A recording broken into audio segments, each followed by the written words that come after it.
I recently started a brand new free-to-play account, and here is what I can actually say between should you be choosing Narma the Returned, Tholin Foulbeard, or Corvus the Corruptor. Alongside that, we'll also be talking about the best promo codes that you can actually use once you have gotten your account, should you be using Desert Queen, Monkey King, or some other codes that will give you some juicy legendaries. Now don't forget, there are also going to be some epic champions that you are able to get from those links. We'll talk about all of that so that you can choose the best link for your best start in Raid Shadow Legends 2026. We're going to start the video off by breaking down every single champion's kits, and I'll be giving you guys my final recommendations after we've actually settled what these champions can actually bring to your roster in the very early game. Now don't you guys worry, all of these champions are actually going to be quite useful. However, in my opinion, there is definitely going to be the best option out of all of those champions. And by the way, I've received some news that the Ezio chase might have already ended, so most of you guys might have already missed this champion, which is very unfortunate because this guy can bring you decreased defense, lots of poisons, bombs if they have the stone skin, and this guy pretty much is just a great substitute for poisoners in the early game, so it's very unfortunate if Ezio is officially over. So let's get right into it. Let's break down Corvus's kit. Corvus's A1 drops the decreased attack, the big version, which is very good, books up to a 60%, which is very nice. His A2 is a double hitter. First hit increases the duration of all enemy debuffs by 1 turn. The second one increases the duration of all ally buffs by 1 turn. Now the first hit needs accuracy while the second does not, and can be booked down to a 3-turn cooldown. Now on the A3, we got another double hitter. And after attacking, if we actually have 2 or more poison debuffs landing, we will also throw in an additional 25% poison sensitivity. And with his nice passive right here, we basically have a damage reduction of up to 25%, especially useful in clan boss. And to top it all off, we have an ally defense aura in all battles by 30%. So this was the champion I selected for my free-to-play account. I'll give you guys my reasons later on. Let's go ahead and move on to the next champion that people usually debate about, which is going to be in the Knights Rev, Narma the Returned. Now Narma's A1 is a single hitter, books up to 75% chance of increasing the duration of all debuffs on the target by 1 turn. Quite useful, RNG heavy. And then on the A2 we have another single hitter, decreased attack, a leech, and has a chance of instantly activating the poison on all enemies with a nice heal. Books down to a 3-turn cooldown. Then on the A3, we have triple poisons, poison sensitivity, and as you can see, if they are under 3 or more debuffs, he will place it on all enemies instead, booking down to a 3-turn cooldown. Then on the passive, we pretty much have a chance of placing poison every single time we get hit, which is especially useful when the boss is on affinity mode. We're talking about clan boss, by the way. When he is on affinity, he will attack twice, which means each champion actually has a 25% chance times 2 to actually land a poison debuff on the clan boss. And same thing right here, we also have a damage reduction, which is the exact same as Corvus, with a nice accuracy in only dungeons though by 80. And then on the last downloadable link, we have Tholin. So Tholin has an A1 that hits really hard with a weaken. A2 is again going to be really good, hard hitting, and this is very unique because he can actually decrease the attack of the target, which is essentially another damage reduction for clan boss. Then lastly, on the A3, we have another really hard-hitting AoE, by the way. And basically, he does more damage every time he crits. Pretty simple. And he will activate the A1 every single time that he takes his 5th turn with a... I don't really like attack aura, so let's just disregard this. It's quite useless. So among all those 3 legendaries, what is my big takeaway? Well, since Ezio is no longer available to the new players, I am highly, and I'm going to go ahead and say this, I'm going to rank Tholin at number 3. Now, number 3, because again, this guy used to be very good because Ezio was there for the poison substitute. Now that Ezio is gone, you have no good poison substitute, which means Tholin is just a nuker and you're going to struggle a lot in clan boss, which is why he is going to be last place.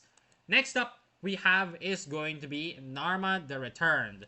Now, yes, Narma and Corvus are very close to each other. Why did I say Corvus over Narma though? Well, that's simple. Because Narma doesn't actually have any AoEs. Now, what I did on my free-to-play account is I chose the Corvus, right? He's got AoE on the A2 and A3. Which means Corvus can also be my campaign farmer. When with Narma, if you guys pick Narma, Narma cannot be your campaign farmer. Which means you need to build another separate champion to just be your campaign farmer. which is not resource efficient, and I hate doing those things. If you're a free-to-play player, that is a terrible decision, which is why I have to say, yes, their kits are very, very good. And by the way, their main key points right here, Corvus can do AoE damage, right? And at the same time, he can also increase the duration of all ally buffs by 1 turn. Narma cannot do that. Yes, she will probably land more poisons, but she cannot fit into a lot of the speed tune teams in the late game. Because if you guys didn't know, late game clan boss is all about speed tuning, which means Corvus is 1 step higher than Narma in that regard. And again, he will save you a lot of resources in your very early game because he will be your campaign farmer and your poisoner, your debuff, your buff extension, your damage reduction, decreased attack with a nice defense aura, which is why Corvus has to be the best legendary you get in the game.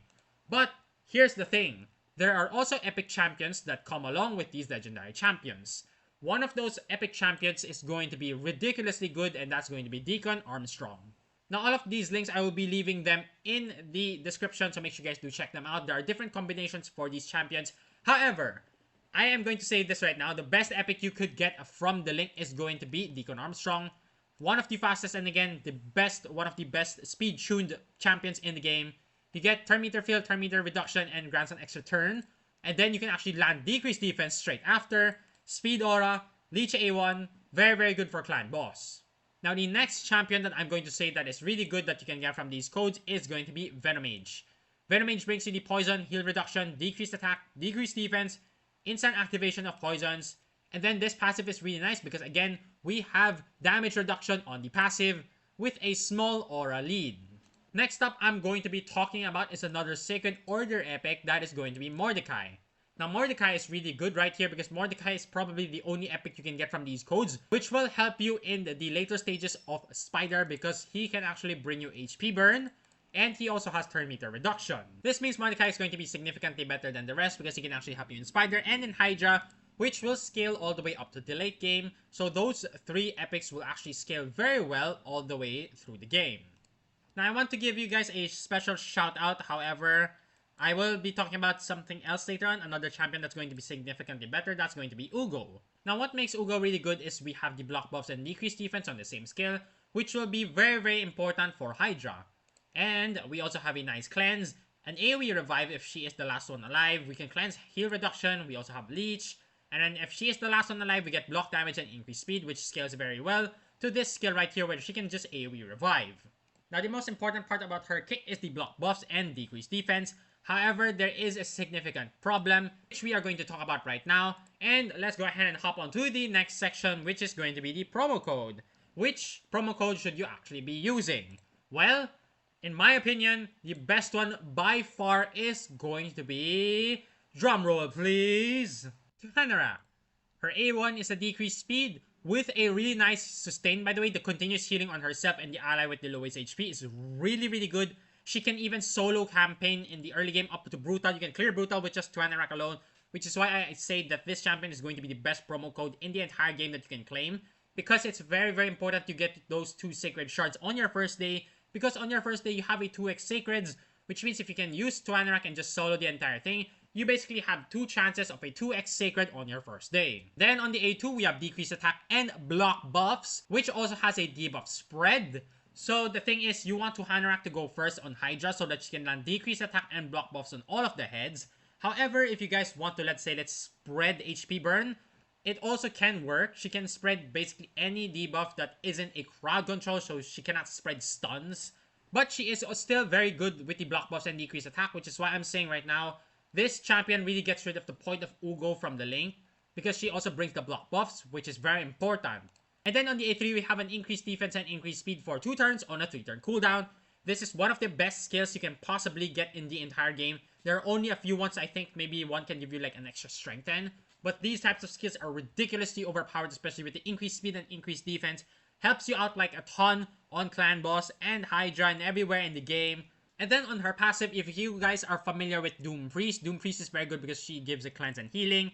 Tuhanarak basically also has that.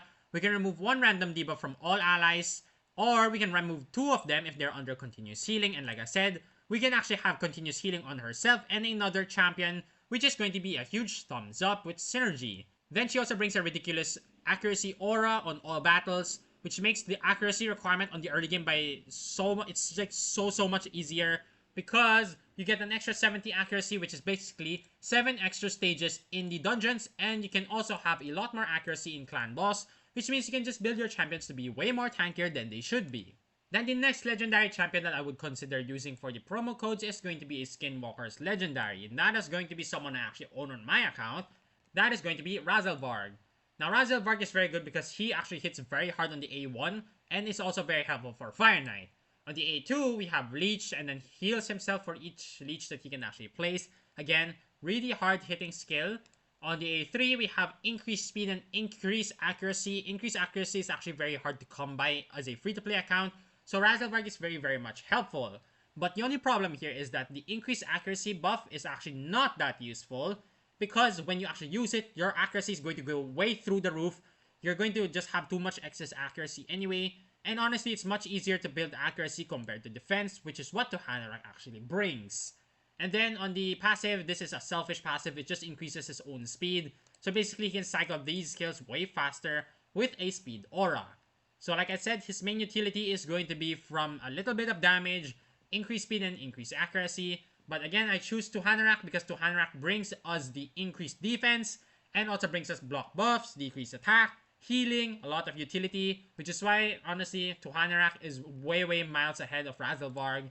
Sun Wukong is honestly not great anymore. It's a very trash code. You only ever use Wukong on a new account because of the block buffs. But since Tuhanerak actually brings block buffs, Wukong is basically useless. And finally, there is only one more champion that I would consider using in the code, which is going to be Sakia Flametongue.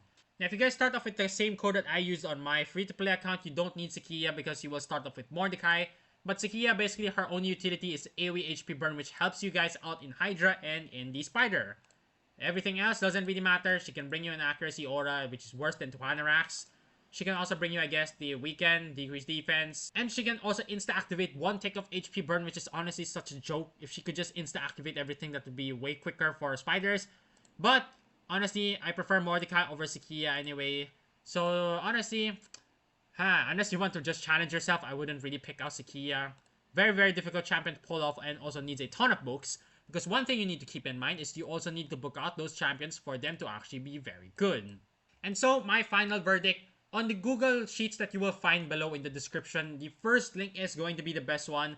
And that is also the exact same link that I used for my free-to-play account. My first 6-star was Corvus, and probably my next 6-star is going to be Venomage. So that's how I'm deciding to play it right now. But that is definitely, and most likely, the best code in the entire game right now that's available. And it's very sad to say, guys, that if you guys started just now, I don't think you will be able to get Ezio anymore. And so that is pretty much the video of which ones you should actually be using. These are the best codes in the entire game. Make sure you guys do leave a like and subscribe to the channel, and I will see you all in the next video.